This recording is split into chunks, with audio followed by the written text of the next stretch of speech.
Carter to come up and do the invocation. Ken?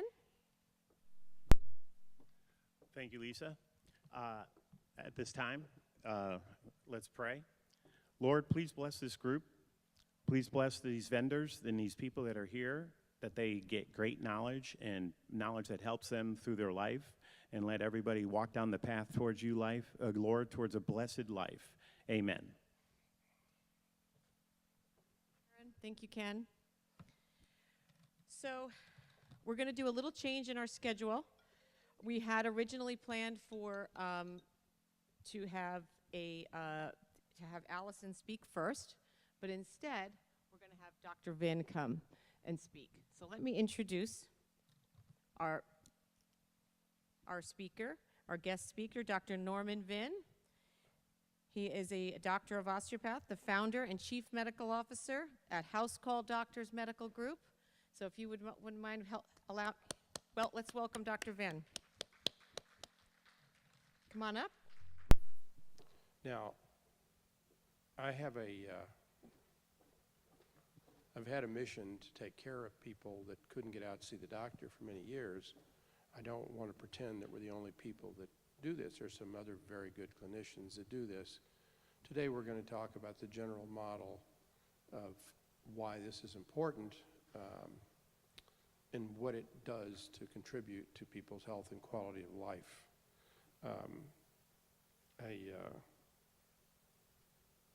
I was thinking, based on the weather outside, that I was reading some Will Rogers quotes, and it's pertinent to this heat wave. He says, "Never kick a cow patty on a hot day." So for those of you who have ever been in the country, you'll know exactly what that means. Now, some questions that we asked ourselves in the beginning and continue to ask ourselves, which is what keeps us going.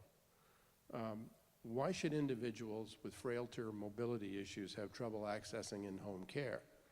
And of course, I'm really not talking about you today, because you are all fairly mobile and you came here for this program. But there could be times when you're not mobile, or there could be times when your neighbors or friends are not mobile, and I'm sure everyone that in this room knows somebody that has a hard time getting out of their home, because we do a lot of work here, and so do some other clinicians. The next question is, why can't chronic and non-emergent health problems be treated at home before they become an emergency? Think of these as ongoing questions. Another question we asked ourselves is, besides improving access and quality of care, how can we improve quality of life? Because that's really what it's all about. And finally, how can we educate and empower patients to take charge of their own health? As you know, all of us, when we go to the doctor for anything, we have a certain attitude and expectations. If you're young and you're 30 years old, you expect everything to heal and you're going to live forever. If you're 50 years old, you're very frustrated because things don't seem to heal as fast as you wanted them to.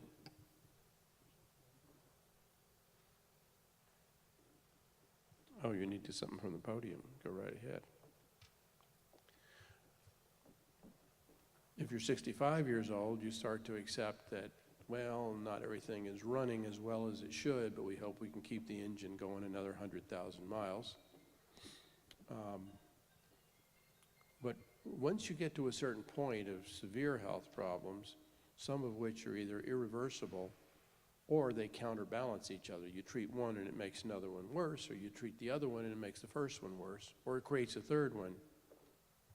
Then you deserve to be educated about what your natural history of disease is, what your prognosis, what kind of expectations can you and others have about your health and your quality of life and your longevity. But if you don't have that information, if you don't have that discussion, then you're certainly not empowered to make choices about your own health and about how aggressive you want to be, how aggressive you want the physicians to want to be.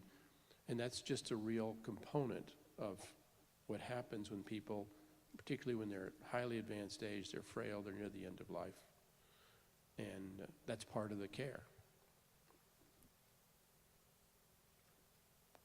So a little information about then and now. There are people in this room, many of you I bet, who remember when you were kids and maybe a doctor would come out to your house because you had a fever, you had a sore throat, or you had a sore ear, or you'd fallen down and hurt your wrist. You know, keep in mind the whole system that we have now with emergency rooms and emergency care and triage and very sophisticated testing.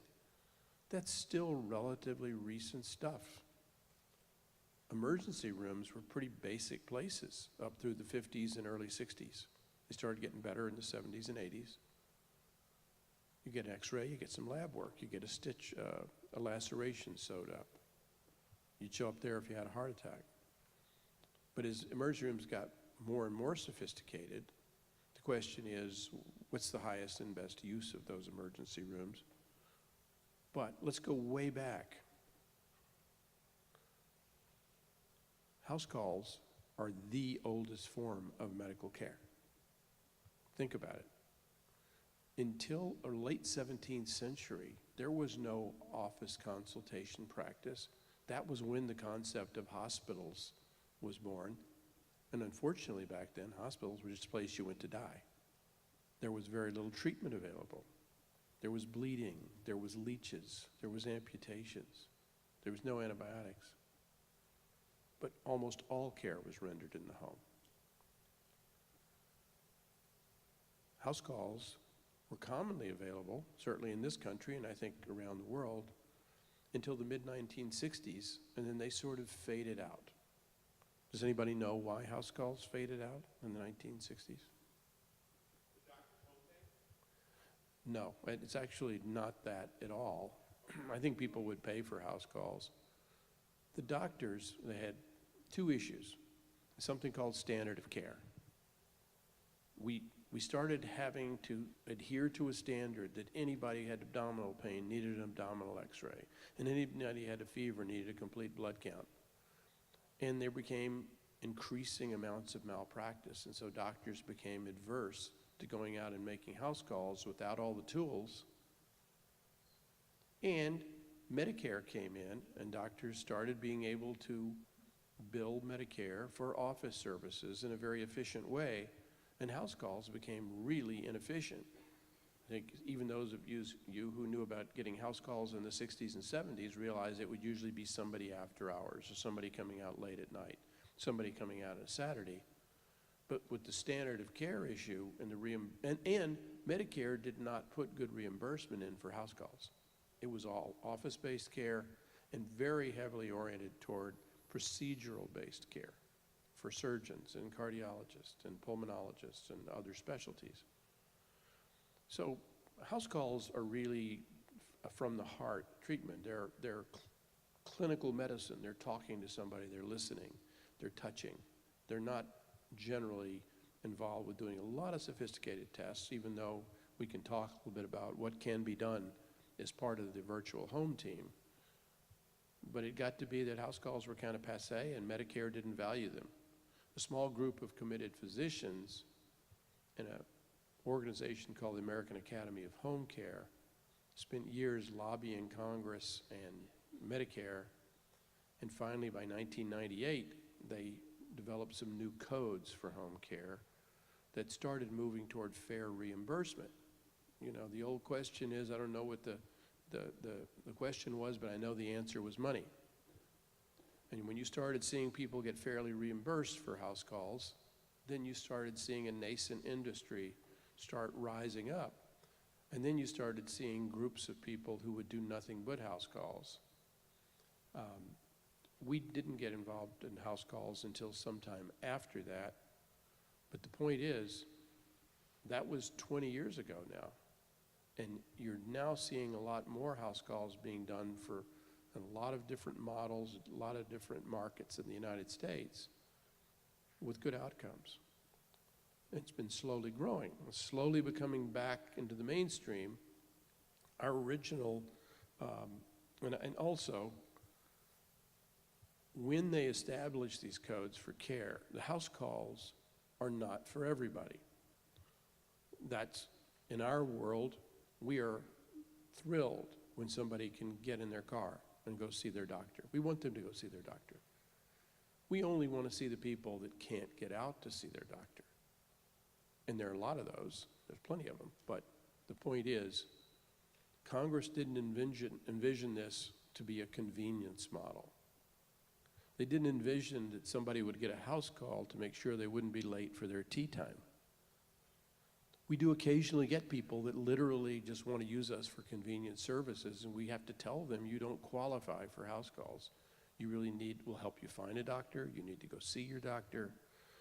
But the criteria that they did establish, and they're fairly straightforward, and they actually have a huge loophole in them, and you'll understand why when I tell you. The first thing is a compromise in at least 3 of 6 activities of daily living qualifies you as being, quote, homebound. Now, that can be permanent or it can be temporary.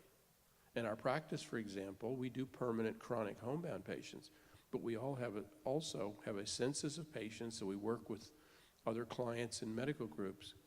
And if they're temporarily homebound after a hospitalization and they need general care, we'll support that. What if somebody has a total hip and they've got diabetes, high blood pressure, and heart failure? Those other problems still need care, even though they're sort of down for the count for maybe 4 to 6 weeks. We'll take care of them temporarily and then send them back to their office doctor. But those people, they actually often fit into the second criteria. The one is a compromise in 3 of 6 activities of daily living, and what we call ADLs. That's eating, bathing, dressing, ambulating, continence, and getting to and from the bathroom. But we also have a subgroup of people that meet the other broader criteria, and that's called a significant and taxing effort to walk more than 100 feet. Now think about this. There's a lot of people who have a significant and taxing effort to walk more than 100 feet. They still have family members take off work, take them to the doctor. They want to keep going to their doctor, and they should keep going to their doctor if that's what they want. But some of them don't have the choice. They don't have 2 family members to help them get dressed, get in and out of bed, get in a wheelchair, get in the car, get out of the car, get back in a wheelchair, go to the doctor's office, sit in a treatment room, then get back in the wheelchair and do the whole thing in reverse. They don't have that luxury. There are other people, think about this, who have dementia. They can walk, they can talk. The problem is they have no judgment. They would walk right out in front of a truck. You see, unfortunately, you may have friends that are now in memory care units in some of the assisted living facilities around here. They're locked units. They're homebound for mental reasons and not physical reasons, because their significant and taxing effort to walk 100 feet has to do with judgment, not with actual physical status. And as I said, it can be temporary or permanent. Right after Congress authorized this improved reimbursement and encouraging the renaissance of house calls and in-home care to appropriate populations, this is a picture that I'll sort of take you through. I don't know how readable the print is from where you're sitting back there. This is just like being in medical school where everybody moved as close to the back of the room as possible. What? I thought that went away. No, I guess it's a lifelong trait. Anyway, so the point is you had the patient here, and they're in the middle of these different provider options, things like durable medical equipment, pharmacy infusion, social services organizations, adult protective services, Meals on Wheels. Those were there back then. Some ancillary services, and you had hospices, home health, family and caregiver, mostly office-based physicians, physicians in the hospital and the skilled nursing facility, physical therapy, dietitians. These were all around in 1998.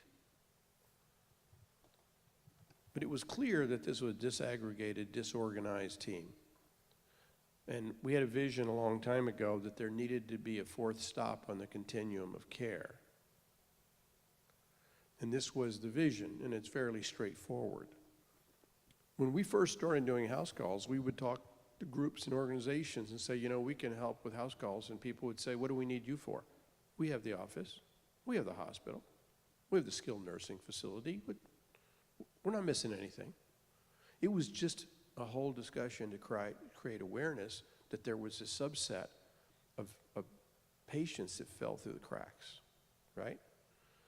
And we spent our first, I'd say, 6 or 7 years just educating people that there's a fourth stop on the continuum of care, and that's these high-risk and access-challenged patients. And we also defined a term for it. You know, you got your pulmonologists, and you have your dermatologists, and your vascular specialists, and you have your, everybody here heard of a hospitalist, the doctors that specialize in care in the hospital from door to door, and they develop a certain core competency. So we said, well, what about the residents? Okay, so we're going to be the residentialists, because there is a set of tools, techniques, and approaches to care that do become somewhat specialized in a home environment, including the limitations of what you can do and what you can't do to improve that quality of life we're talking about and make meaningful changes in people's health. So that was our vision, that this was a special competency. It wasn't just your black bag house call of the 1950s and 60s. So now if you fast forward to 2018 and you look at the model now, it's still a little disorganized, but all these yellow dots represent some new and emerging resources. In-home clinicians, this is the whole group of people that would do house calls, and we consider the residentialists are kind of a core part of this group. But there's, besides having those other models, you have things like telemedicine. You're starting to hear about telemedicine, hear about it in the news, read about it. We'll talk about that a little bit. You have predictive analytics, where you have groups trying to pre-identify who's very high-risk patients, who's access challenged patients, who are non-compliant patients, who are patients going in and out of the hospital all the time, which is not a great scenario, and what can we do to avoid that? You have palliative teams that they want to specialize in people who are at this point of care. They're not quite ready for hospice, but they're not looking for real aggressive care, and they call it going into a palliative care. We view that as a continuum, which I will talk about in a minute. I was just reading something this morning. You know, you're hearing about remote monitoring, hospital at home, cardiac rhythm strips at home, continuous oxygen monitoring on your finger at home, and supposedly being beamed up to a call center where somebody's monitoring it. The truth is, that's not ready for prime time. It can be done. It's not very cost effective, hard to read. Sometimes the equipment is enormously expensive to properly transmit it for continuous monitoring. But I'll talk about something that was just in the Wall Street Journal this morning, and actually we brought a few copies of an article about a pilot for some sensor monitoring for people that you can monitor over time what they're doing, how active they are, what kind of activities they're engaging in, and actually look indirectly about whether their function is declining, just at the pace of the activities and types of activities they're engaging in, which may have to do with loss of function or actually cognitive impairment. Very interesting stuff. And we have things called IT and health exchanges, so that there is a better transfer of information from hospital to outpatient clinicians about who's in the hospital and why. You know, we have this set of regulations called HIPAA, and some of you may have heard this, or you go to your doctor and you have to sign an authorization, you know, that you understand that they're going to be HIPAA compliant. It has to do, while it was supposed to be a Portability Act legislation, it's created a lot of, in some ways, legitimate silos of information to protect people's privacy.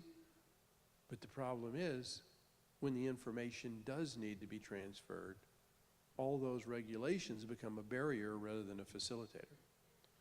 So Now they're starting to come up with new ways to move information quickly. We have a practice also in the East Coast, in Philadelphia, and there they actually have a better health exchange than here. The minute one of our patients goes in the hospital, we get an electronic notice that they're in the hospital. Here, we may not know for days that they were admitted to the hospital because the exchanges aren't as robust here in California. So you can see that the model is starting to change and the level of resources for in-home patients is starting to expand. It's still complex. It still needs to be coordinated. I mentioned that in the residentialist model, it's more than a black bag house call. One of the things that we're passionate about is treating the whole person. I think Lisa mentioned that I'm an osteopathic physician. I'm a part of a 3-generation DO family, but our profession is philosophically passionate about looking at the whole person, and rather than being healers, to create an environment where the patient uses their own tools and resources to regain a state of health, and the doctors do interventions to help the body heal itself. It's a matter of how you look at things. But the point is, we believe it's very important, that they call it mind, body, spirit, humanism, looking at the whole person. And so that culture has infused our particular delivery culture. And then you'll hear about it in the general public, sometimes even in newspaper articles, about dealing with social determinants of health. Has anybody ever heard the term social determinants of health? Well, this is part of the whole person. And think about this. On the clinical side, you have multiple chronic conditions, advanced age, people on multiple medications. Who knows how much they're interacting with each other? Frailty, functional limitations, we talked about that. Fall risk, cognitive impairment, and one of the biggest things is depression and social isolation. But in many cases, the depression is the clinical manifestation of the social determinant, which is social isolation. People get in their house, they don't go out. They go into an assisted living facility, which was promoted to them and their family because there's all these activities going on downstairs, and they have bands, and they have singers coming to play, and they have games, and they have poker night, and they have dance night. And then you have a lot of residents that are just sitting in their room watching TV. They're socially isolated right in the middle of a crowd.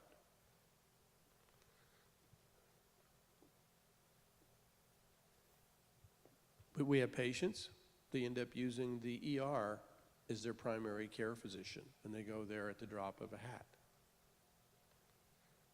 We have patients that either for cognitive reasons or for just their attitude, we have patients that they don't take their medicine. They don't do what they're supposed to do. They don't use their front wheel walker in their home. Like the patient I went in, she came down a long hallway to me across a whole string of throw rugs. You can imagine how that is when you're not sure where your feet are going to be. And she comes to the door and opens it after I knocked. And I said, "Hi, Mrs. whatever her name was, Jones." And I said, "Well, thank you for letting me in. By the way, you have all these throw rugs and you don't look real steady on your feet." She goes, yeah. No, she says, "I have a front wheel walker." I says, "Good. Well, why aren't you using it?" She goes, "Well, it's over at my daughter's house." And, you can't make these things up. These are real stories, right? But the point is, you have people, they don't take their pills. They don't get their medicines refilled after they come out of the hospital. There's all these things that are daily life issues that we have to deal with. Those are kind of a social determinants of health. Low health literacy. Laguna Woods, this is a middle class, relatively affluent group of people. I think you have to be 55 to live here or something. Imagine people like some of the people I saw recently out in Rialto, who, my line, if they didn't have bad luck, they'd have no luck at all. And if they have a lifetime of poor health choices, and they don't know. And they're following other role models who had poor health choices. I don't need meds. What do I need to do that for? We had a guy recently that had, he was on dialysis, heart failure, recent open heart surgery. He's 71. And this has all been going on for a while, but he didn't quit smoking until May, when he finally had the emergency open heart surgery. Now you understand what I'm talking about, a lifetime of poor health choices? The cultural and financial barriers to care. What about the person that's socially isolated at home, physically isolated, having a hard time remembering to take their medications, not getting real good nutrition or meals, and they can't afford to get a caregiver? What do you do with that kind of situation? These are very challenging. There's actually something I'll mention in a minute, some interesting things coming out of Medicare to try to address this issue. An inadequate doctor relationship.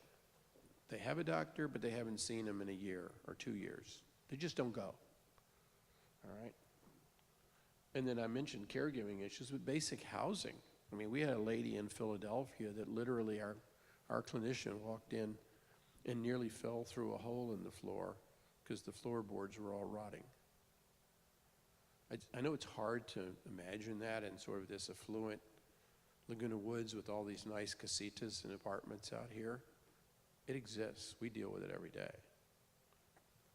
But the point is, you can't just treat the diabetes. You can't just treat the hypertension. You can't just treat the heart failure or the depression. You got to get to the whole person, right? And that's what we do. We also believe the span of care is important.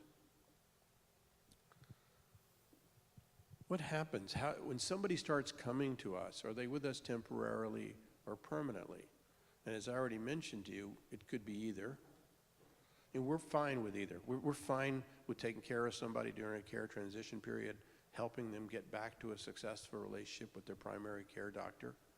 Sometimes it doesn't happen. So often we'll get people during this post-acute care transition period when they have had a HIP. They had a heart attack, but they're going to be fine. They had dehydration, but their kidneys didn't go into permanent failure. They're still walking. They're still alert and oriented. And during this period, we'll work with other clinicians to do what we call disease-modifying care. There's more aggressive care. We want to treat the urine infection. We want to get the fluid off the lungs, right? We want to get the blood sugar down. For those of you, if any of you are diabetic, we want to get the hemoglobin A1C down below 7, okay? Things like that. It's very aggressive care. But out here, it gets much, much less clear, because there are people that start getting into problems that they are not going to get better. They are starting to affect their quality of life. They're starting to mount up because there's multiple comorbidities. And now we're starting to talk about how much are we achieving with the interventions we're making. And the patient and their family is starting to think, how much are we achieving by the interventions that we're making? And so we call this the continuum of palliative care. And as I mentioned, there are companies out there that call themselves palliative care companies. Well, to me, it almost sounds like it's all wrapped up in a little box that you'd get mail ordered to you on Amazon Prime. Palliative care is a continuum. It's not a spot or a place. It's not a package. It's not a product. Palliative is degrees of aggressiveness that should be in partnership with the patient about how aggressive the care should be. That's a partnership. That's empowerment. But make no mistake about it. Once you start saying, you know, I don't want to be very aggressive about that. I don't want to treat that. I don't want to go back to the hospital. Can you treat me at home? You are already in palliative care. Okay? And that's okay. It's not like giving up. It's not like neglecting anybody. But it's a spectrum. And then finally, when you get to certain criteria, then there has to be a multilateral decision about whether patient is appropriate to go on hospice. And all of you know somebody who's been in advanced age, advanced illness, and going on hospice.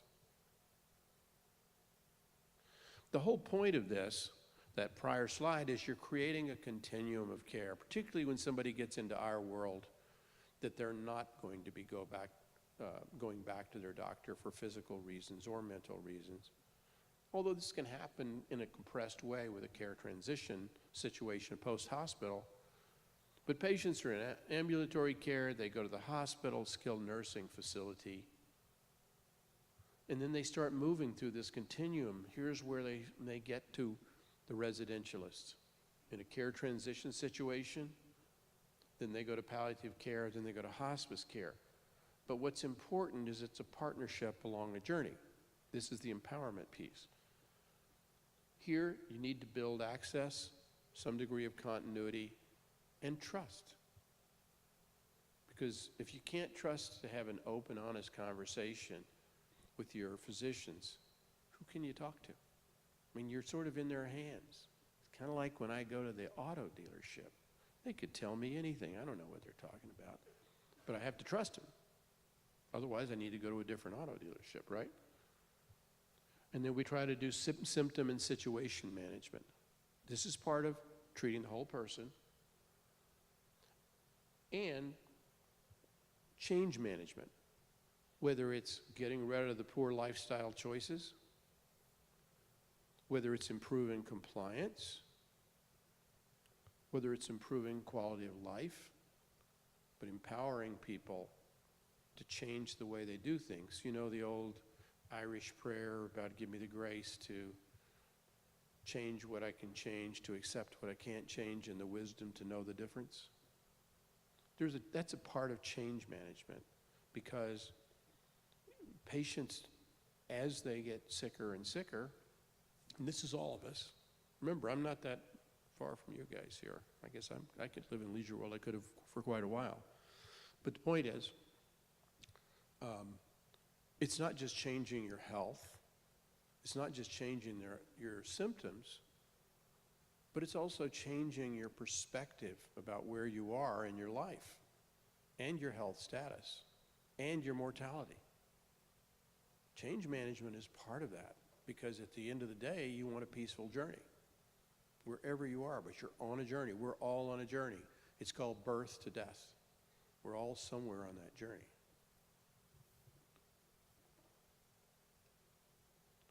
Now, I mentioned that things are continuing to change in our world and the world of people that you know that may end up getting care in their home. I mentioned palliative care, and it's a continuum, it's not a package. Telemedicine is an interesting thing. You go on the evening news or a special program or 60 Minutes, and there's some hot button topic about something like telemedicine, and it's going to change the way medicine is practiced. The truth is, what do we mean when we say telemedicine? Are we talking to people on the phone? Or we have this vision that it's like Star Trek and they're on the screen and talking to Spock and Kirk back and forth from the planet to the spaceship? I mean, what is this? The reality is most of telemedicine is telephonic. I just heard a program recently on telemedicine, and there was a presenter there from Kaiser, and everybody knows who Kaiser is. They're a big 800-pound gorilla of healthcare, prolific, innovative, well-funded. And they were talking about their telemedicine program, and they had some outrageous statistics that, like, last year they'd done 240,000 telemedicine visits, but only 140 televideo visits. And this is Kaiser. So the point is, while we all know about doing FaceTime with our families and friends, we're getting there, but it's a diffusion. It's not common yet. It's still mostly telephonic. Remote monitoring. I mentioned about the cost-effective issue. This is going to get better and better. Imagine a day when and this is already happening, when you have your smartphone and you have Bluetooth resources and you put your thumb on a little widget that's got a Bluetooth connection to your phone, and it picks up your pulse and your pulse oximetry, and picks up your blood pressure and broadcasts that somewhere else. Yeah, you're putting up an Apple phone, but the point is, I mean, we already know about Fitbits and reporting our steps and all that sort of thing. But this stuff already exists. It's a question of when it's ready for what I call prime time. And what do you do with the information when you get it, okay? As I mentioned, there's this sort of breakthrough thing. It's a pilot study called CART, and this is the article we have in the back if you want one. But they're putting on these sensors in home. They're just little white dots. There's no cameras. Nobody's getting photographed. They're movement sensors and activity sensors that are tied to certain devices that shows how often you're watching TV, how often you're getting up and walking around your house, how often you're leaving your house. Is there a sensor in your car? How often you're driving your car? And you realize that you've heard the term big data, which is these massive amounts of data that can be fully integrated and sifted down. This is actually a big data project, because if you can come up with certain guidelines and parameters of how much someone is moving is tied with a level of functionality, and maybe even the kind of things they're doing means they're starting to avoid things that require more mental participation, you can indirectly extrapolate into the fact that their mental function could be declining. I know that's sort of a scary thought. This is not like, 1984 or, Big Brother. This is actually a tool. I've always had a dream that there should be a very cost-effective tool that you'd wear, and from change of position, it could tell if you fell down. Because one of the things that's big in our world is people who are getting along, they're frail, they're fragile, but then they fall down. Did they break their hip? How often are they falling down? Are they even leveling with us when we come out to see them about how often they're falling down? Because they don't want anybody to think their function is declining. That's the trust part, right? But imagine if you could tell that remotely, and you'd say, we got a message here. Mrs. Jones has fallen 3 times in the last week. We better get out to see her. She wasn't injured, but something's going on with Mrs. Jones. She's getting weaker. She's getting more frail. Her balance is getting worse, okay? Better to see that than hear about the hip replacement, the hip repair they got because they fell and broke their hip.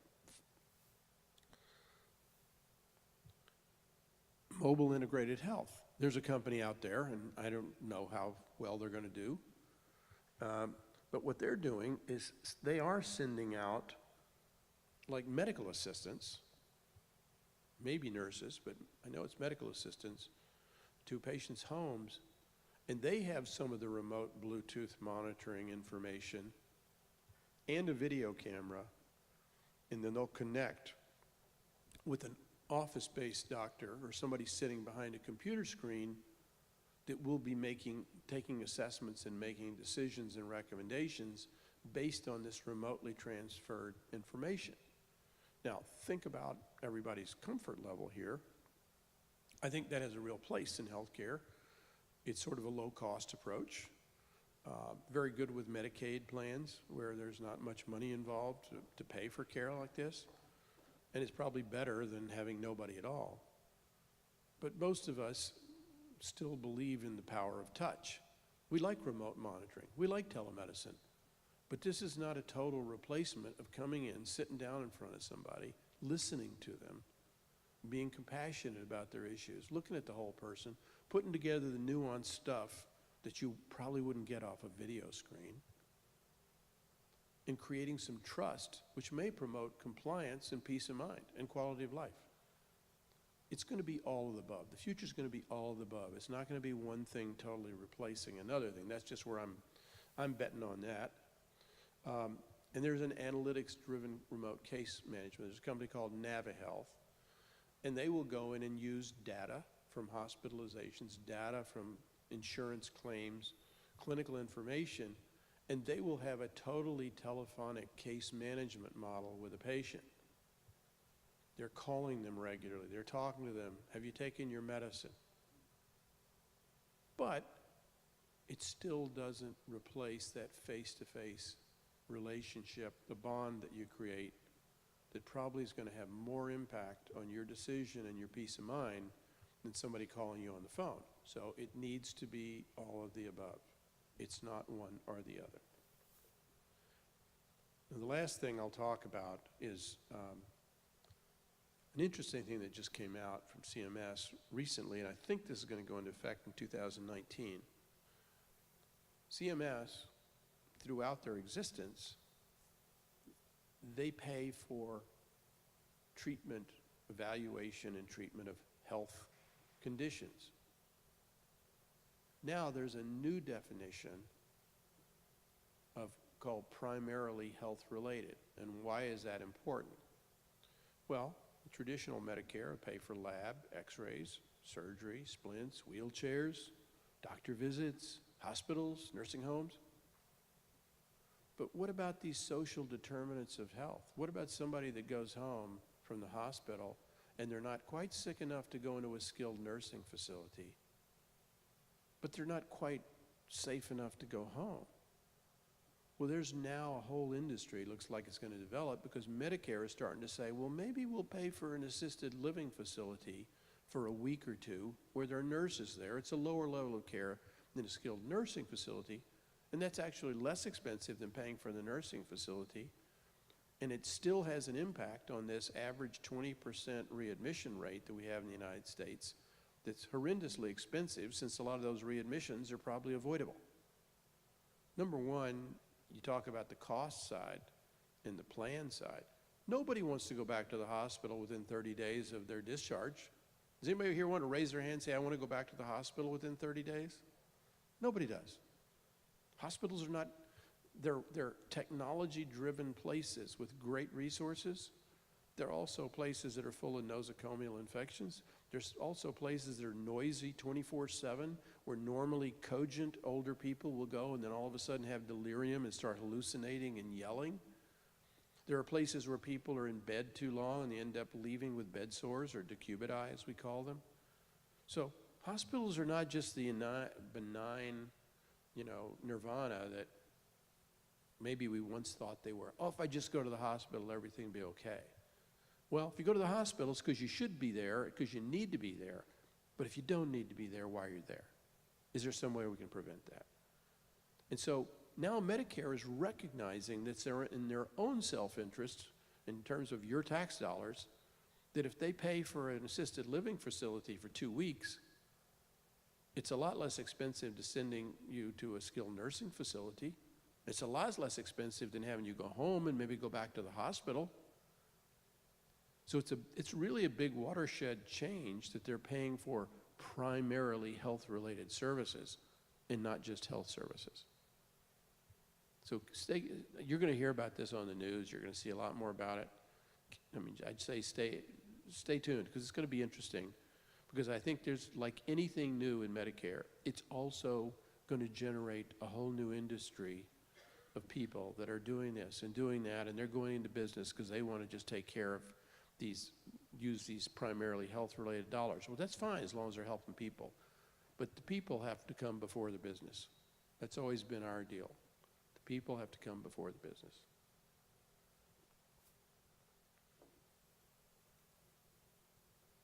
As I said at the beginning, at the end of the day, quality of life is everything. You have to navigate stormy seas. Sometimes the weather is better on our journey through life, isn't it? Or as one of my friends used to say, some days you're the bird and some days you're the windshield. But it comes and goes. But the point is, you want that help and support when you need it. Hopefully all of you will go indefinitely with your being ambulatory, with your office doctor. Yesterday I saw somebody who was 89, a little confused, but boy, he was just walking through his a board and care facility, these little 6-bed homes, maybe some of your friends or family live in. I saw a 100-year-old lady yesterday, totally clear. We discussed her health, where she grew up. She used to be a costume maker at Disneyland. That's the other thing that's interesting about what we do, is we get to go in people's homes, we get to pet their dogs, pet their cats, see the family pictures, see the bell collection, see the plate collection.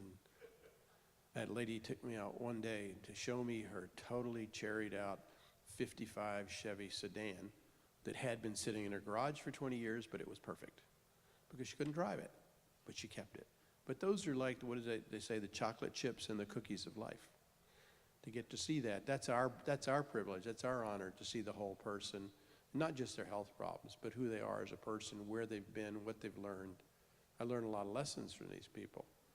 But the whole point is, I think every one of us, as we move through life and we have these ups and downs, we want to navigate the stormy seas, but at the end of the day, we want a peaceful journey. So I'm going to stop there and thank you for your time and attention today. And I think we have time for a few questions, if there are any questions from the audience. If not, I'll be available in the back afterwards. Anybody have any questions? Yes, sir.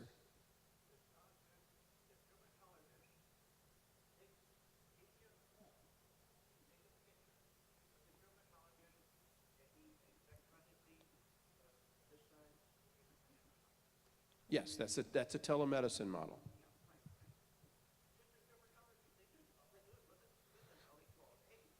Yes, there was just a debate erupting about it, and I believe something published about a study that was done having that telemedicine diagnosis versus actually seeing a dermatologist, and the percent of times that the diagnosis was right. Of course, you can imagine that was sponsored by the office-based dermatologist. But sometimes those things are not, even a picture can be, I saw a great picture recently that looked, and this was part of the game, you look at it and it looked like a fungating melanoma. You've heard of malignant melanoma? And then when they reveal what the picture really was, it was a dollop of chocolate syrup on somebody's arm. So, that can happen when people are face to face with you too. I mean, we go in and look at something and we put 2 and 2 together, we come up with 5 and it's not the right diagnosis. Sometimes you have to go back, you have to be thinking about it. Anyway, thank you very much. A privilege to talk with you today. Thank you, Dr. Vin. That was incredibly informative. I've been in home health for a while now, and I thought I learned an incredible amount of information. Okay. The next speaker we have, I'm going to invite Allison. Would you come on up now? So our next speaker is Cognitive Care Solutions, and she will be going over another brain health speech, or Cognitive Care Solutions. I have some exercises that I've been practicing that I learned at Allison's class, and it does help tremendously. So with that, introduce here is Allison Larich. Thank you. Well, good afternoon, everybody. Thank you, Lisa, for inviting me to speak again. It's always a pleasure, so I appreciate it. And I'm always tickled and excited when I see the food is healthy and not chocolate chip cookies or hamburgers or something, the opposite of what I talk about. So that was a great call. If you didn't try the salad, that kale salad is absolutely delicious, and those rolls are really good. So if anybody, I just want to give a plug for Bruce for a minute, because I've known him for a long time. He also does, I'll say, it's not Meals on Wheels, but he does deliver to your home at a very, very, very reduced charge. So if anybody's interested in getting food from at home, that's what you get all kind of food. He tries to please everybody the best he can. So I just wanted to say that. Well, my name is Allison Larich, and my company is with Cognitive Care Solutions, and we work with our patients to promote good brain health and to keep our brain stronger for longer, which is our tagline. So today I'll be talking about what we can do to keep our brains healthier, and not so much of what we don't have or what we can't do, but what we can do. But at first I want to start off by talking a little bit and sharing some statistics with you that are amazing. There are 84,000 people here in Orange County alone that are affected with Alzheimer's disease. 84,000. That doesn't take into effect the other types of dementia, and that doesn't take into account others who have the disease but are not diagnosed. So 84,000 people, that's a staggering amount just in Orange County. It's the third leading cause of death here in Orange County. What do you think the first two are? What is it? Falls? No. Luckily, no. But what's the first cause of death in Orange County? Heart, and 2 is diabetes. And then 3 is dementia or Alzheimer's. 34,000, there are 34,000 caregivers in Orange County. That's a huge number. So this is described, the 84,000 patients with Alzheimer's disease, it's described as a tsunami. I mean, we're having a tsunami here in Orange County alone. And there's many people that are not diagnosed. Every 66 seconds, someone in America is developing Alzheimer's or getting diagnosed. That's a little bit over 1 minute. So every minute that ticks, somebody's getting diagnosed. 500,000 new cases will be diagnosed this year. 5.3 million Americans have Alzheimer's disease. An estimated 5.1 million people are 65 and older. And 200,000 are under 65. 2/3 are women, so that's about 3.2 million. And the rest are men. The third is men, so that's about 1.9. By 2025, 7.1 million cases of Alzheimer's will be diagnosed. And that's about a 40% increase from now. So you can see why this is described as a tsunami. It's a huge health issue, not only for us as individuals, but for the medical. The cost of it is staggering. The cost of going into an assisted living here in Orange County is probably now, it's not probably, it's about at least $6,000, at least, and up. And if you want a private room, you're looking at about maybe $9,000 or $10,000 and up. I've been working with seniors now for about 30 years, almost 30 years, and boarding cares, you could get a room in a boarding care in South Orange County for maybe $1,200 to $1,500. This area was always a little bit more than North Orange County. And now, $4,000. So you can see the cost is unbelievable. If you say, well, I'll just stay at home and I won't go into an assisted living, I won't go into a boarding care. The question is it safe for you to be home alone? A caregiver can cost, to have a caregiver that's from a licensed and bonded agency, not getting somebody from Craigslist, which I would never recommend, but a licensed and bonded company that does fingerprinting and everything that's supposed to be done. You could be looking at about $12,000 a month. So you see why Alzheimer's disease is a huge issue. So it's imperative, in my opinion, it's imperative that we all do what we can now. And I find it always sad when I hear somebody say to me, well, I don't really need your program now because I don't have the disease. That's not true. We should all be looking at what we can do to keep our brain healthy now, before you have any symptoms. Because once you have the symptoms, you're behind the 8 ball. There hasn't been, when I first started about 15 years ago, I remember when the first medications came out, Aricept and Namenda. And we haven't had medications for Alzheimer's disease for about 15, 16 years now. And those medications are not cures. There is no cure for dementia. There's no cure and there's no prevention as of right now today. And we do have some medications that will treat some of the symptoms, but they're not cures. They're not prevention. It's different than having high blood pressure or cholesterol and becoming diagnosed with those, and then you take a pill.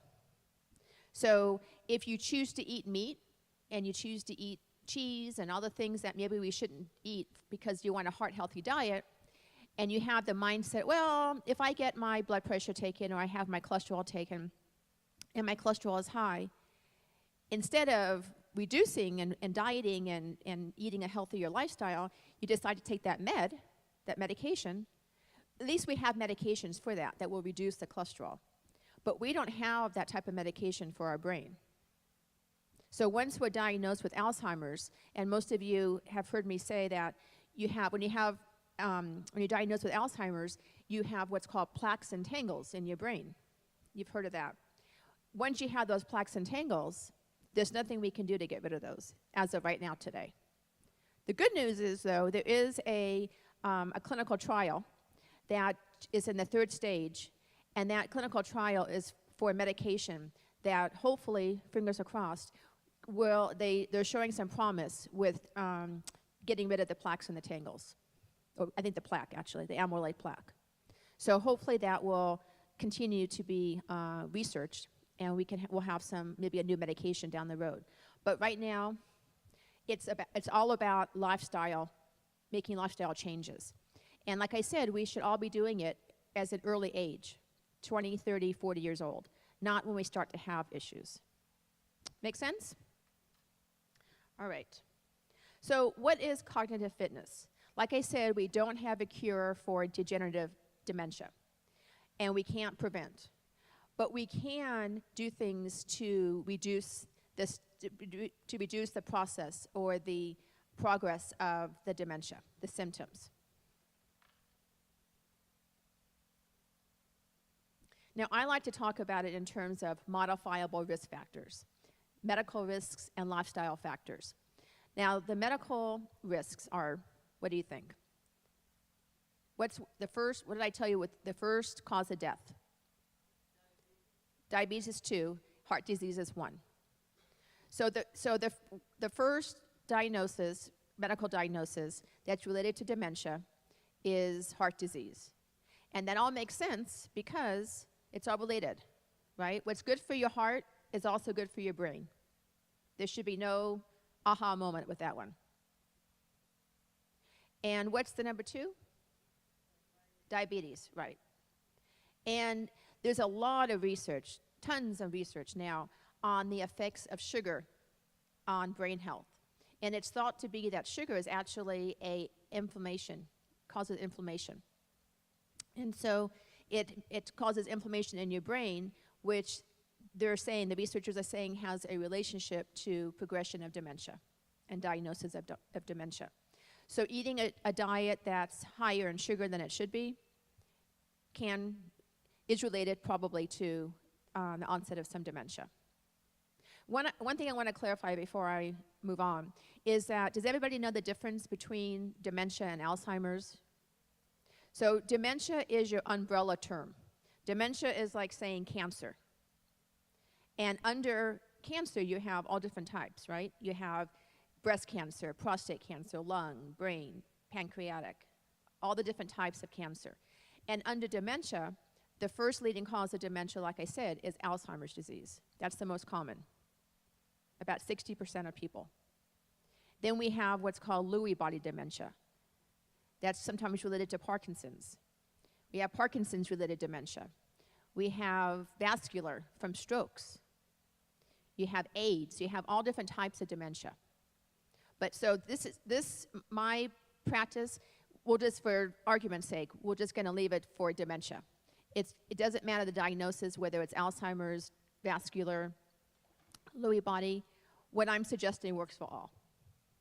Okay, so the first cause of a problem would be cardiac, and then diabetes. And what's number 3?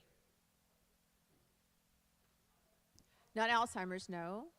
Because remember, these are 3 medical diagnoses that are related to dementia.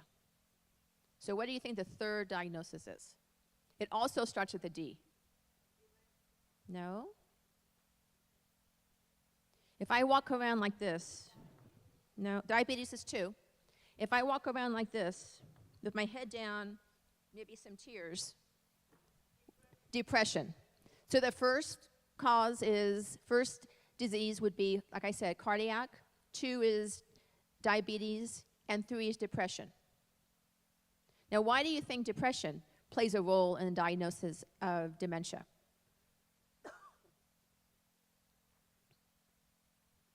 Well, when you're depressed, what happens to your concentration? Is it good or is it bad? Bad. So many times when folks come into my office for treatment, they're depressed. And we don't always know, is the recent memory loss or maybe the exacerbation of the memory loss, is it related to the depression or anxiety? It could possibly be. So sometimes we treat anxiety and we treat depression, and guess what? The memory improves. Maybe it doesn't go up to baseline like where it was 20 years ago, but you might see some improvement. Not always, but sometimes. Depression, stress, and anxiety play a huge role in your memory. And so it's important to always rule out all the medical complications first before you assume that you have some type of dementia.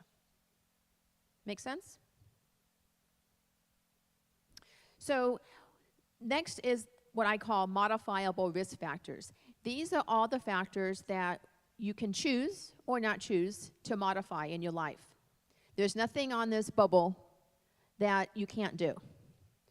Now, you may not go gung-ho and feet first into it and do 100%, but any bit to make an improvement does definitely make a difference, I believe.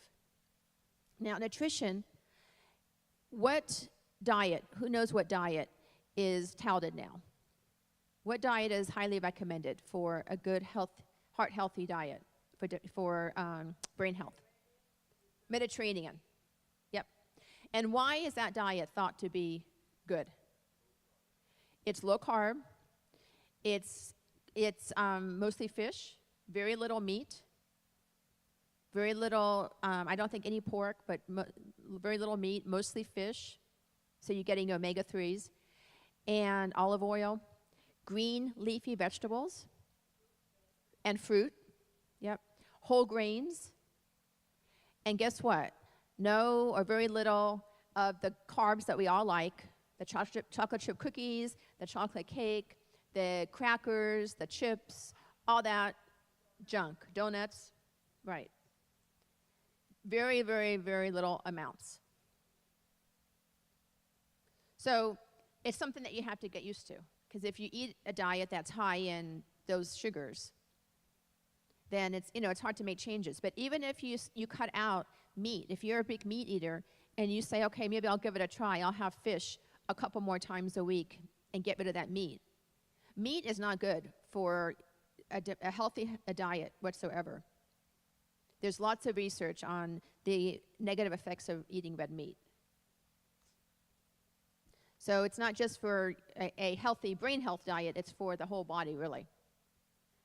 Yet meat is not always good. It's hard to digest. So the Mediterranean diet is thought to be one of the better diets because folks that live in the Mediterranean countries have a lower incidence of dementia. And the research is, we believe because the research says that these folks live longer lives without as much memory problems as we do here in the United States. The other diet that's touted is like a heart-healthy diet. So it's, again, if any of you have had high blood pressure or high cholesterol, and the doctor says, cut out your cheeses and cut out your meats and all that. So see, it's nothing new. You've heard this before, right?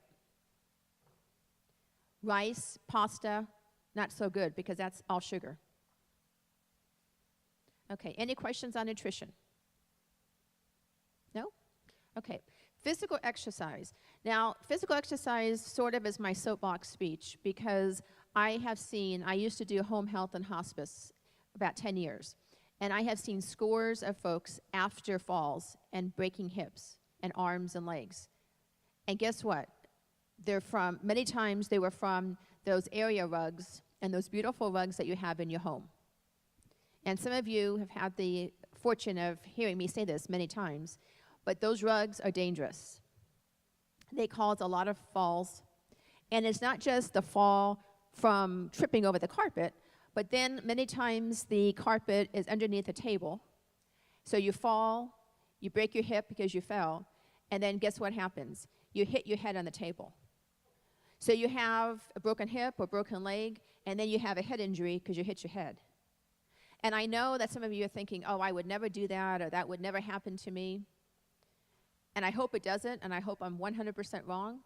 But I've seen scores of people that this has happened to, and I'm sure, dollars to donuts, they've all said the same thing. That would never happen to me. So you have to be really careful. To me, at all risk. It's not, you want to minimize your risk at all expenses, because anytime that you have to have anesthesia, it's going to affect your brain and your memory. So you want to do what you can to stay healthy and stay, like Dr. Vin was saying, stay out of the hospital. I worked in the hospital for about 16, 18 years, and it's probably one of the dirtiest places ever, with all kind of disease. Just touching things, it's just so germy. So it's not a place you want to go if you can avoid it. The other reason that physical exercise is so good is because when you exercise, a chemical called BDNF is released. And it actually helps to form new neural connections in your brain, new brain cells. And that's why if any of you have had a stroke or know somebody who's had a stroke, that's why they're able to speak again, possibly walk again, and move again. Because the brain has made new neural connections allowing this to happen. It's not just a miracle that they can walk again or that they can speak again. They probably had really good physical therapy, occupational speech therapy, and those neural connections were reformed. Years and years ago, we were told that we were born with a certain amount of brain cells, and that if something happened to them, like a traumatic brain injury or a stroke of some sort, that was it. There's nothing we can do. But now we know that's not exactly the case, because people can, and they do, walk after a stroke. They speak after a stroke. And like I said, it's not a miracle. There's reasons behind it. The brain is a miraculous organ that is able to form these new neural pathways. And that's what's behind staving off the disease process with cognitive exercise, is that when you exercise your brain and you do these different lifestyle changes, that they all go part and parcel with keeping your brain stronger. Because the hope is that new neural connections are made. We know that dementia is a downhill progress. Nobody's ever lived from dementia. People pass away from dementia every day, unfortunately. But if you can stave the disease off about 2 to 5 years, and you're 80, 90 years old, that's fantastic, right? And you can have a better quality of life. There's nothing wrong with that. Okay, now sleep is super important. Sleep, you want about 8 hours, ideally, of sleep per night. Too much sleep is just as bad as too little sleep. Now, some of you might not get 8 hours of sleep and function just fine, and that's fine. But it's just ideally. Research says that about 8 hours of sleep. And sometimes it will be interrupted because you have to get up to go to the bathroom. And if you fall back to sleep, it's okay. That's good. It's what's hard is when you stay up and you get up, you go to the bathroom 2, 3, 4 times a night, and then you can't sleep. You can't fall back to sleep. And what happens? You stare at the ceiling and you think about all the things you did today or didn't do, and you start worrying about the grandkids and your kids and all this, and that puts you into this whole big anxiety situation. Some of you are kind of nodding, and maybe this has happened to you. And then by the time you know it, or you're stressed, you're taking care of somebody who has dementia themselves, and that's a super stressful job. So for whatever reason, if you're having difficulty sleeping, it's something that's worth looking at. And sometimes it's difficult because as we get older, most people have sleeping issues for one reason or the other. Men have problems with prostate. Women, we have problems with our bladder. We can't hold the bladder or the urine like we used to. And we have to wake up and go urinate. And then sometimes, like I said, we can't fall back to sleep. And so that causes an issue. Sometimes people take naps during the day. And if it's a possibility the naps are keeping you from sleeping at nighttime. So we have to look at that. That's one of the first things I ask if I'm treating somebody is tell me about your day. And if I hear there's naps intertwined in that day, the next question is, how's your sleep? And if I hear, well, it's not so good, my antennas go up. So we had to look at, okay, not sleeping so much, not taking those naps. Unless, of course, there's a a physical reason too. Some patients who have Parkinson's or multiple sclerosis, you need rest during the day. So it's kind of on a case-by-case basis, but generally speaking, about 8 hours. The other thing that we do when we work with folks on sleep is to help you talk with your doctor about it. Some doctors feel like, well, you know, you're 90 years old, of course you have problems with sleep, and that's just the way that it is. And you have to advocate for yourselves. Go in there with your questions and ask, you know, for some help.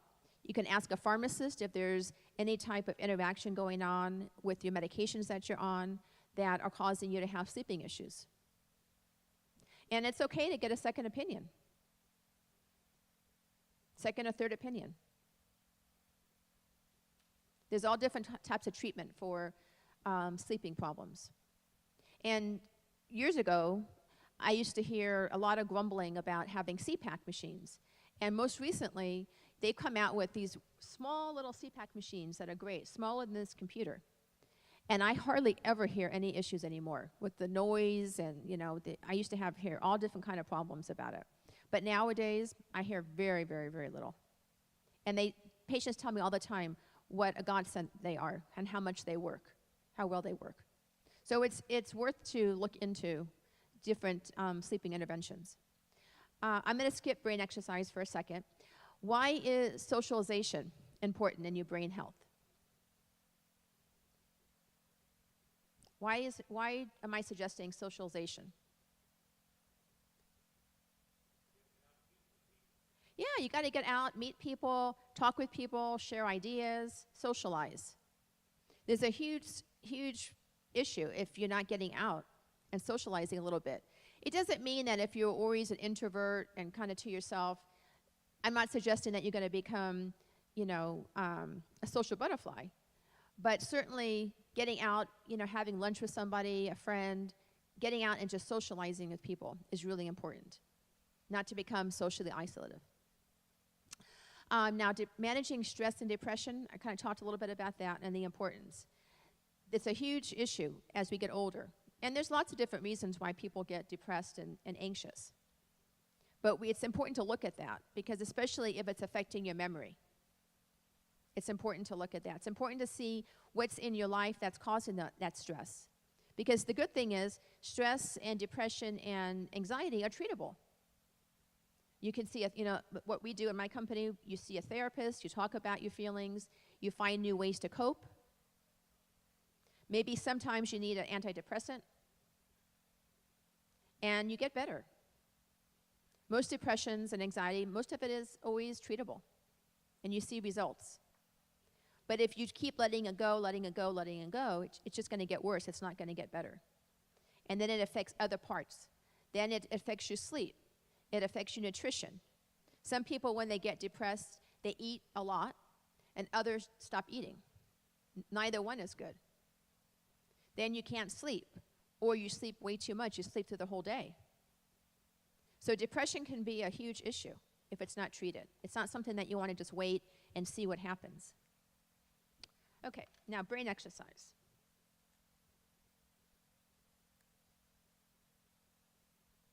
So we want to exercise the different areas of our brain. We want to strengthen what's strong, and we want to work on strengthening maybe some areas that aren't as strong. And for you who come to my brain class every week, you know what I'm talking about. We exercise all the different parts of your brain. Your short-term memory, long-term memory, visual spatial, which is good for your balance and depth perception, language, logic and reasoning, attention, problem solving. Those are all the different parts of the brain that you want to exercise. So you start growing those brain cells. Now the long-term memory, that's the place where the brain reserve, that's your cognitive reserve. That's where the brain cells are going to be, the extra brain cells. And the fancy term for that is neuroplasticity. That's the brain's ability to create new neurons and neural connections. And because of that, that's how we can keep our brain stronger for longer. Does that make sense? Now, for somebody to be a true brain exercise, I have people say to me all the time, "Oh, Allison, you and your brain exercises." In fact, today, I think 3 or 4 people have said it to me. I do crossword puzzles. That's great, but you want them to be challenging. If you're just doing crossword puzzles and you're doing them like this, it's not challenging. The other part is that you don't just want to do crosswords because you're not challenging all the different parts of your brain. That's the most important. There has to be variety and there has to be a challenge. And that's what grows the brain cells. Does that make sense?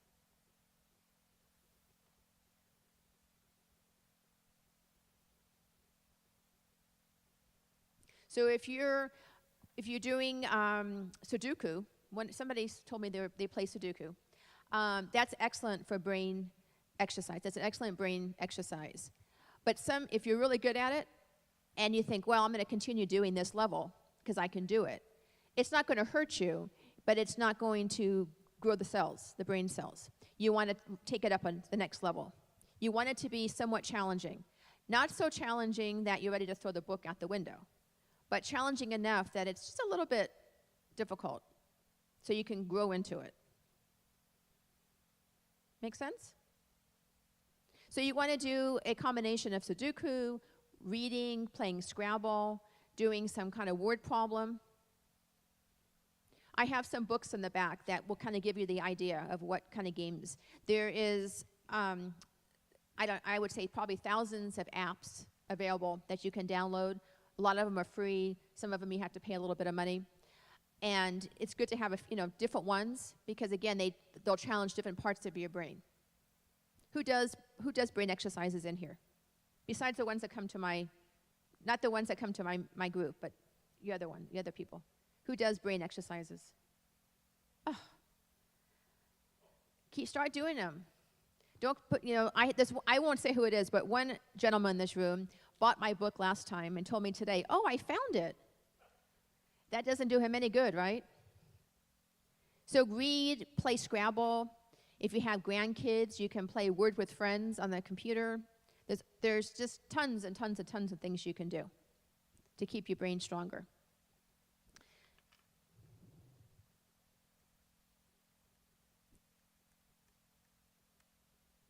Okay, let's try a couple of brain exercises here for you that don't come to the class. What does column A have in common? What's that? They're states, but what about the states? What's the difference between column A and column B? Exactly. So column A has the two-word states, and column B one. Good. All right. How about column A? What's in common with column A?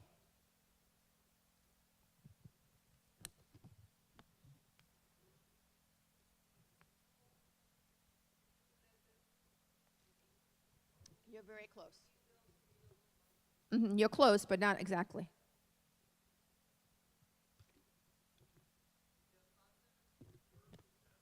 No.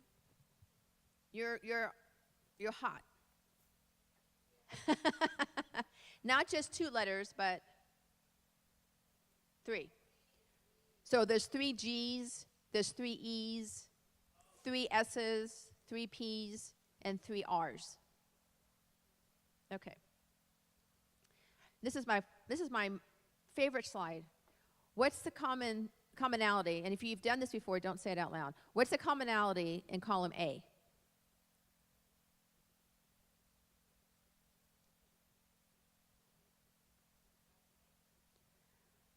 No. You're kind of close, but not. Yes, all doctors. Dr. Pepper, Dr. Seuss, Dr. Spock, Dr. Jekyll, and Dr. Dolittle. Good. Okay, so in this sequence, this is good for logic and reasoning. What comes next? What number comes next? 13. Good. And how about this one? You have Pluto, Neptune, Uranus, Saturn, Jupiter, Mars. And then holidays, Martin Luther King, President's Day, Memorial Day, July 4th. And then how about this next one? What's the combination? 0, 7, 6, 13, 12, 19, 18, 25, 24. And how did you get to 24?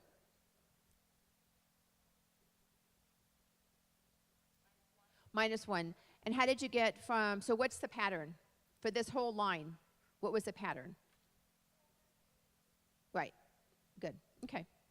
Then you have octagon, heptagon, hexagon, pentagon, quadrilateral, and right. Okay, good. What's that? Triangle. Okay. Now, a homonym is a word that sounds the same, but is spelled differently. So the first example, it is a poor idea to try to pour yourself a glass of milk with your eyes closed. So what's the next one? If it starts to rain, let's rein in the horses. Good. The auto mechanic stubbed his toe on a tow truck. Be careful not to get a bee sting. There's no way my little brother would know the answer to this question. And the chef had a blank ability to blank a carrot in 15 seconds.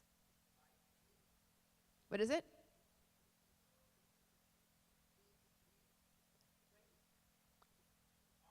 I think I heard it. Great. The chef had a great ability to grate a carrot in 15 seconds. Okay, and the last one, or second to last one. What number goes in the empty triangle? So first you have to figure out the pattern to these. How did you get 8? How did they get 8? How did they get 6? So first you have to figure out that pattern, and then you'll be able to figure out the last one.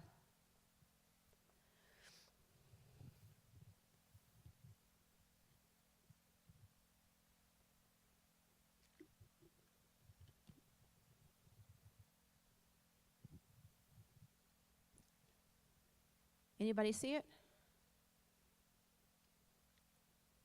Any engineers in this room?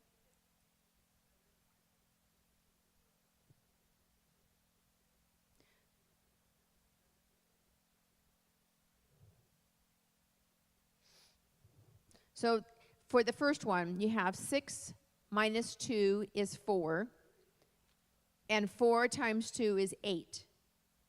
7 minus 2 is, 7 minus 5 is 2, and 2 times 3 is 6.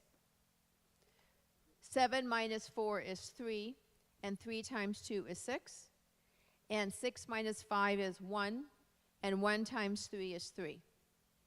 So that's logic and reasoning. And logic and reasoning is hard. As we get older, it becomes more difficult because a lot of us have less chances or less opportunities to use logic and reasoning in your own everyday life. Now, if you have a job history, let's say, of being an engineer, or somebody who maybe was in management and had to figure things out all the time, or a chemist or a mathematician, things like that, and you were always trying to figure things out, then your logic and reasoning skills are probably going to be a little higher than the average. Just like teachers typically have really great language, especially English teachers, because they've done that the whole entire life. They've played with words the whole, a good portion of their life. Okay, last one. This is good for long-term memory. You have to come up with the word that's missing to complete the common saying. Curiosity, or it takes 2 to tango. Curiosity killed the cat. An apple a day keeps a doctor away. Is another man's gain. Actions speak louder than words. Finders, keepers, losers, weepers. silence is golden, and to err is human. So this is good for your long-term memory because these are quotes that you've knew many years ago from, way back probably. So that you have an idea now how we want to exercise different parts of the brain.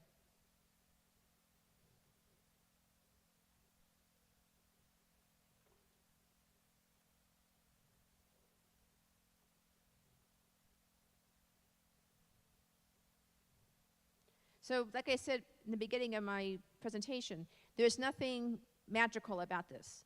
There's nothing that I talked about today that you can't incorporate at least bits and pieces. Change your diet a little bit, eat better, exercise. If you can't exercise because of a physical limitation, at least every hour, get up and move. Just don't sit and sit and sit. But get up every hour and move your arms and do something. Kick your legs out, just move. Do brain exercises, socialize a little bit, and just make sure you have your any kind of stress, depression, anxiety in check. Okay, any questions? No questions, okay. If you have any particular questions, I'll be in the back, you can ask me. My program, we meet with folks on a one-to-one basis, it's not a group. It's one-to-one, and it's covered by Medicare. So if you have Medicare insurance, there's no out-of-pocket expense. Okay, thank you so much. Thank you, Lisa.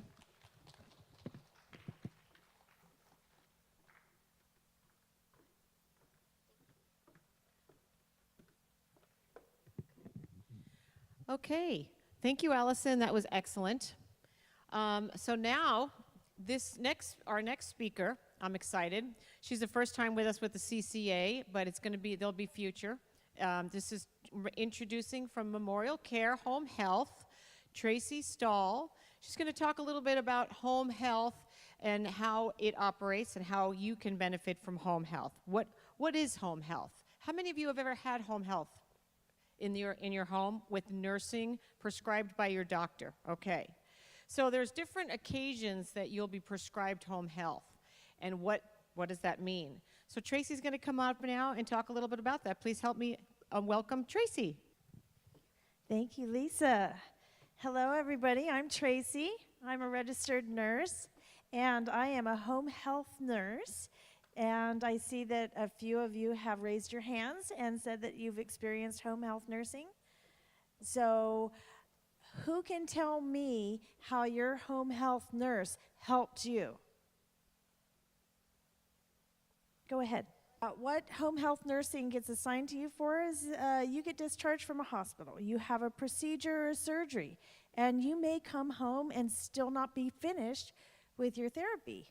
So oftentimes you'll go home and you have what we call a hep block. It's IV access, and it's a tube, and it's coming out of your hand, and we have to give you medications through that tube. So we're accessing a vein, and it's very bizarre to some people, and I don't blame you for thinking this way, when you used to get this treatment in a hospital under very sterile conditions by professionals, and now you're home after 3 days, sometimes after surgery or serious illness, and you have these ports, accesses, drains, Foley catheters, and they expect you to take care of yourself at home? That's incredible. To me, you heal fast, but 3 days after surgery and then you're home. That's amazing. I don't know anybody who feels prepared to go home that soon after you're that sick and in a hospital. So it's very scary, and it can be very complicated looking, but once you get home, those home health nurses will come out and meet you where you're at. They will educate you on what landed you in the hospital. They will provide you with support and education that you need about your medications, what you eat, drink, and how much you move, and they will help you get your strength back. They will help you go on with your treatments, and they will show you how to do a lot of the stuff that the doctors and nurses are doing in the hospital. And people never thought that that was possible. It's not only possible, it's optimal, because you thrive in your own home. And in the hospital bed, you're laying there. It's very anxiety-ridden. You can get ulcers just from being in the hospital. That's why everybody goes on Protonics every day, whether they need it or not, because of these things called stress ulcers. It raises your blood sugar. So being at home is where you're happiest and healthiest, and we meet you there, and then we just continue to fix your problem. How many people would rather be at home than in a hospital? Okay, me too. So a little bit more about what home health nurses do.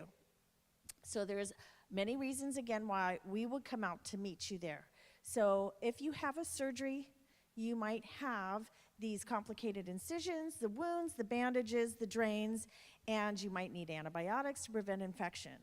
Instead of sitting in a hospital bed, not getting a lot of exercise, and maybe eating some subpar food, I'm sorry, not all hospitals are bad, but I'm a good cook. I like to cook at home. You could be back at home, functioning, eating what you like to eat, and doing your favorite activities, and still receive IV antibiotic treatment, and have a nurse come to you and change your wound dressing and bathe you. We have home health assistants. We have social workers and occupational therapists and physical therapists, a whole team of multidisciplinary helpers that come and help you get stronger, get your functioning back, and even sometimes exceed your baseline before you went into the hospital. And that's what we do. And we can educate you on a lot of things that I bet you didn't know. So, for example, somebody shared with me today, and she's not here at the moment, but she was on a particular medication for several years. And I found that this was very common when I went into somebody's homes, and I asked them what medications they're on. A lot of people say, well, I'm on antiplatelet therapy or blood thinners. Is anybody on blood thinners? Anybody? How about aspirin therapy? Aspirin therapy, one a day, keeps the heart attacks away. It's right. It actually makes your blood thinner, slipperier, so it doesn't coagulate, cause blood clots. So it's very common to prevent MI, right? But it does increase a little bit the risk of bleeding. Now, when you go home and you have all of these medications from your hospital, sometimes you already take supplements, and you know what's good, or you hear what's good, or your friends are taking this or that, and you tend to go to the drugstore and, oh, I think I'll grab some fish oil. I heard that was good for your brain. But did you also know that that's a blood thinner? So sometimes your over-the-counter medications and your supplements have a synergistic or combination type effect with your other medications, and a good nurse will point that out to you so that you're not overloading in some areas and not, basically making yourself so you're high risk for bleeding if you bump yourself or fall. So there's a lot of education and support that we can provide that has a lot to do with diet, exercise, and over-the-counter supplements, and just your general home environment. So when I, as a home health nurse, I hear about somebody who just got out of the hospital, or they need follow-up care after a fall, and they have sometimes IV access, I will go there, and the first thing we do is we go in and we take an environmental safety assessment. We can go into the home, and we could say, oh, you just had a fall, and right here, as Allison mentioned, I see a rug, and then I'll pick it up and look underneath, and if there's no skid-proof backing to that rug, I rip it right out of there. I said, you're not having another fall on my watch, and I'll get that rug out of there. I'll just tidy up the house, get the clutter out of the hallways, and pretty soon people are taking their walker and going, I never knew I could get around the whole house like this. They're doing laps from the kitchen into the hallway, back out to the living room and showing off now, whereas they never even really realized I had too much clutter. So clutter, appliances, the stove, I will figure out what it is that could present a potential safety hazard or high risk to you, for you personally, and I will make sure to make your environment safer. We just are I spy this and that, and we're really good at going into the home environment and teaching you how to minimize your risk of another fall or possibly infection. So we're always looking around. And we also go in and take your vital signs. We look at your skin. Do you know some people sit a lot? Not you. You guys are the ones that get out of the house and you come here, and that's good that you do that. Because if you sit and you watch TV, Or if you're just a relaxing kind of guy and say, oh, I have worked 60 years, I deserve to take a break. Yes, but your butt also deserves a break. You need to get it off the couch and get the circulation going. Otherwise, you could end up with a pressure ulcer. A lot of people don't even realize they have one. Some people have a little bit of neuropathy or they're diabetic, and they're laying around and they don't even realize they have a little spot on their rear end or the bottom of their back, and it's festering. You can't tell it from the surface. That's what pressure ulcers do. They actually present a huge problem because people don't realize how severe they are until it's opened up and you can see all the way down to the muscle. I'm not trying to scare you. I'm just trying to say, exercise, it's good for you, and eat your vegetables. So other than that, what else we do as home health nurses, we will make sure that you can climb in and out of your tub or shower. We can collaborate with people who will bring out DME is what we know. It's durable medical equipment, and we set up shower chairs. We set up safety and guardrails. We provide you with assistive devices such as wheelchairs and walkers if you need that, canes, and then we also give you the physical therapist to teach you how to use it, to set it up for you so that it's the right height, and make sure that your environment's safe. So if you're feeling a little bit down, or if you've been in the hospital and you're a little bit weakened after that, then we will come out and make sure that you have a device that will help you get around until you are strong. And in the meantime, the physical therapist is also working with you, doing the exercises that will get your strength up again. And again, we want to reach that baseline. Whatever you were before you went into the hospital, we want to get you back there, or even stronger. So that's some of the things that we do as home health care nurses. How about any questions about medication management, or do you have any questions about what else a home health nurse does before I go into my cute little bag of tricks that I bet you didn't know? Yeah.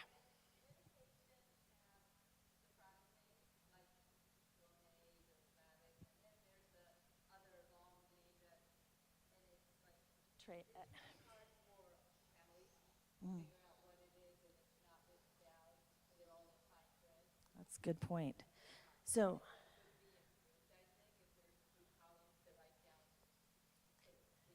right.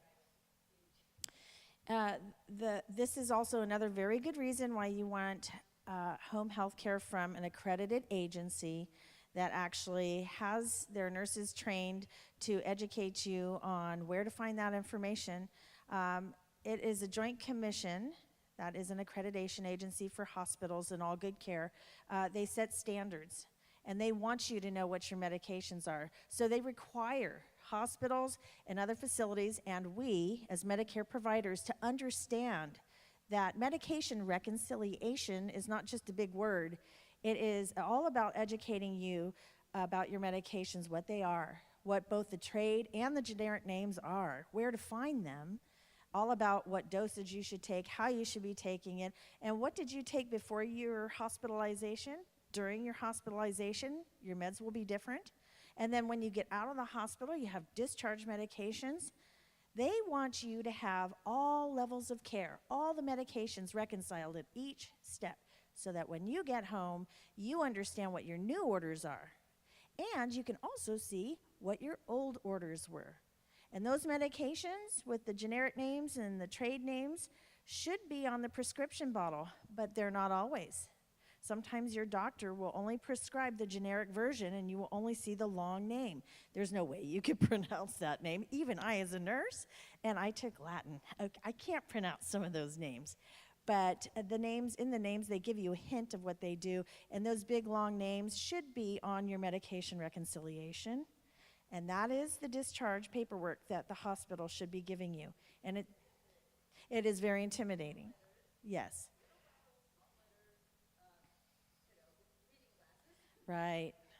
So also, that is why on your medication list, and home health nurses will go through your medications with you and provide you with a list. It has not only what the big fancy names are, but what the medication's called commonly, which is always a shorter name, or the trade name, what that medication is for, which is what we call an indication, and also when to take it, how to take it, the side effects, and how does it interact with all the other medications that you're taking. So we provide very lengthy medication management and education each visit. We can only have time to really cover 1 or 2 medications a visit, but we get a lengthy time with you. Usually the 6 weeks is about average. And we will go through that medication list and make sure and reiterate it over and over again so that you do understand what those medications are for and even how to pronounce them. They have this cute little button now. If you look up a medication on drugs.com, they will actually have a little speaker next to the name of the medication. And if you press the picture of the speaker, it will say the medication name out loud for you. So there are little apps, but you have to have internet access to access that kind of information. And if you don't, ask your nurse and she'll pull it up for you, or she'll explain how you can get it on your phone or your computer. So we can do that too. A lot of in-home training on technical devices and also equipment. So sometimes you will come home from the hospital, you had a bout of pneumonia, you will need oxygen in the hospital and some antibiotics, and then when they get you breathing again, they take you home and maybe you have oxygen equipment. Maybe you have a nebulizer that you have to take medication from to help you breathe easier every 4 to 6 hours. There's no respiratory therapist coming to your house. It's us. And we teach you and we empower you to receive your treatments at home in the comfort of your own home. And it's actually very convenient. A lot of people just absolutely love us because they see us as these little angels that help you get your life back and deal with all of the complicated mess that the hospital just hands you. Here's your bag of stuff. Here's your medication. You got to go to the pharmacy, and then you're going to go here and take this home, and then we're going to deliver that, and you plug it in, and, oh, we'll have a nurse come out and help you. Wow, thank God, right? So it can be intimidating, but we make it simple. And also, home health can be ordered for several different situations. You don't have to have a fall necessarily, but let's say that you go to your doctor and he wants you monitored for maybe some cognitive dysfunction, you're forgetting, or maybe you left the stove on, you're starting to wonder, am I safe at home? Or there's multiple conditions that if you feel you can't handle them and they don't warrant going to the hospital for, we could come out for that too. So we help train the loved ones, the spouses, the care providers, how to take care of you if you can't take care of yourself. A lot of people have children, but they live out of state, or grandchildren, or even a neighbor that really wants to help you. But how? How do they help you? How do they know what to do after you get out of the hospital? We can show them. We educate them. Again, it's all about getting the medications out, get a basket, organize everything, get it into pill boxes, make a list. When you take the meds, we organize it. So all you have to do is look down in that piece of paper we left you there, or you have our phone number, you just pick it up and call. And all of a sudden, there is no confusion, no anxiety about it. We make it easy for you. And a lot of our nurses have great personalities too. So you might actually enjoy a personal visit from one of our nurses because it kind of lifts your spirits. We're kind of like house pets in a way. When we come over, your blood pressure tends to go down and we end up laughing, and you get something out of each and every visit, I guarantee you, because we're a wellspring of knowledge. It takes a lot of education, background, and experience in order to become a home health nurse because we're autonomous. We're on our own out there. Yes? Well, that really is a good question, and it depends. We like to spend enough time at the house to make sure that we're educating on everything we need to educate on. That, especially for me, being a talker and loving education, I like to go through all of the medications, take a stroll around the house, assess for strength. So I tend to spend at least 30 to 45 minutes if somebody's doing well.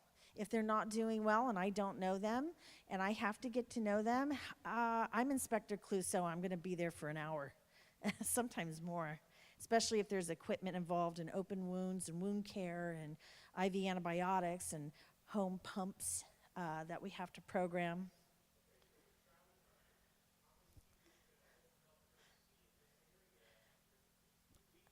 I can't tell you that. I'd have to kill you because that's my trade secret. I make miracles happen. And my agency just thinks I am a magician because I could be everywhere at once and I get it all done. I can't tell you that, but thank you for asking. Or like Star Trek, and I'm there. Hi. So we get a lot done, but we have to time manage, and that's another thing we can help you to do. You have all of these appointments and all of these professionals coming to see you. How do you juggle all of that and your medication and your family, and you have all of your other stuff to get done at home? How do you get to the store? How do you manage meals? We sit down with you and we say, oh, you need meal prep? I am going to send out a social worker. We're going to let you know about all of your community resources you didn't even know you had available to you. Boom, Meals on Wheels comes out, delivers food to you. Some of these services are at a discount rate. A lot of them cost very little and help you out tremendously, and they're well worth it. But we have a professional just for that, to establish what needs you might have and what we need to bring into the home so that you don't have to cook, clean a little bit, and go out. We provide links and community resources for transportation. And so not only are you getting therapy and nursing, medication management at home, we make a list, help you organize your day, and whatever you can't get to, we have a professional that will help coordinate that for you. So literally, there's not a lot that we can't do. I even know some home health nurses that will give like a nice little effleurage massage, lymphatic massage, get the blood flowing. I really can't sew or knit while I come out to the house. I really don't have time for that. But there's not much else that I can't help you with. And if I can't, I have somebody who can. And a lot of people with our agency, they're the kind of people that you would want in your life at that level when you need personal assistance because they really care. And that is what I wanted to bring to you today. I want to let you know that I care, and I'm part of the team at Memorial Care Home Health. And I don't know if you could ask for Tracy, but you can put it out there. They will assign you the right nurse for the right task and make sure that you understand that you are a whole person, very unique, and you're in your own home, and we can help you get better. Even if you're well, we'll come out and we'll tweak your diet or give you some advice or look at your medications, and we can actually tell your doctor to rework some things so that you definitely benefit from it. So I'd like to ask for you to give a hand to all the nurses out there that spend their lives helping others and making life better because they deserve that. Thank you, Tracy. That was wonderful. Thank you so very much. At this point, what we're going to do is we're going to talk about our sponsors. I'm going to invite all of our sponsors to come up on the stage. So come on over here, and I'm going to, since Tracy, I'll give it to Tracy, and we can start on here, and you can just reintroduce yourself, and then. Okay, I'm Tracy. Again, I'm a home health nurse, a registered nurse with Memorial Care Home Health. And I come to your house, and I make sure that you stay healthy after your hospital visits. Ken Carter, the money man.